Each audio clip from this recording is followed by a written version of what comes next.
I'm Travell Anderson, the Director of Culture and Entertainment for Out Magazine. I'll be your moderator for this spicy panel we're about to have. Yes, give it up. For me, as a proud, open, black gay man, I've been since I was younger. I mean, let alone, you know, when I was younger, I've had the taboos that I was not only black, but I also had albinism and I'm gay. So I had three always against me, 3 strikes. When I look inside of television today, when it comes into, you know, for gay men in general, of any race, the first thing is that there's not a form of diversity within what type of gay man there is. There's always the effeminate boy, the snappy queen. Every gay man isn't a hoe. It doesn't want to do E in the bathroom and have sex. Yeah. I'm not like that. As women of African descent, especially who don't pass the brown paper bag test. All right. Like overlooked in the dating scene, but also overlooked or have a history of being overlooked in media, in magazines, how the standard of beauty has silently been put in our brains to be so opposite of what we look like, and how that's been so deeply ingrained into our own culture.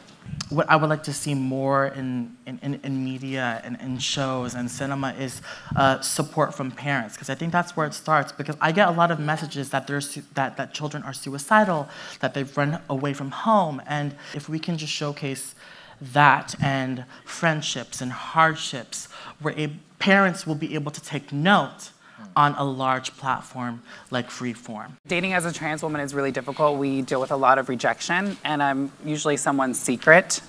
We need to see a cis heterosexual man dating a trans woman. We need to see more of that. And I feel lucky to be on a show like Good Trouble, and so lucky to play a character like Raj, because historically, Asian characters and South Asian characters typically are very unsexual, I would say. You know, it's either a funny, I am the proprietor of a 7-Eleven kind of character, or like... We all know that one. You all know that one. Or a character with no sex drive of any kind. So it's kind of quietly radical to get to play a character with a bit of a sexual energy of any kind. I think even Freeform, putting us all together at a stage like this, me being a straight man that's black, or EJ or Sean, and us being able to have these conversations and me just listen.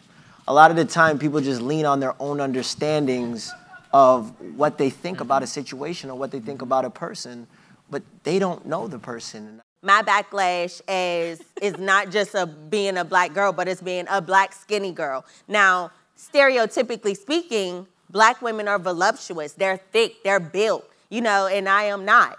So with that being said, it's like use your platform to make people who look like you and feel like you super comfortable with being themselves. So I would say use your platform, don't hesitate to speak out and correct people. Go ahead and check them if they don't know. What's been said before is to refuse to participate in harmful behavior. Even if the harmful behavior is not against you or groups that you identify with, refuse to laugh, refuse to even just perpetuate that conversation, and refuse to be silent. Use the platform to say that I have a crush on this trans woman, because your followers will be like, wow, this inspires me. And people look up to us, you know? Every day someone is looking up to us, and I think it's really important to do that, yeah. It is okay to not have implants. It's okay to have implants. It's okay to have hairy armpits. It's okay to be bald, okay? It's okay to be whoever the hell you want to be. Someone cast a big bitch, okay?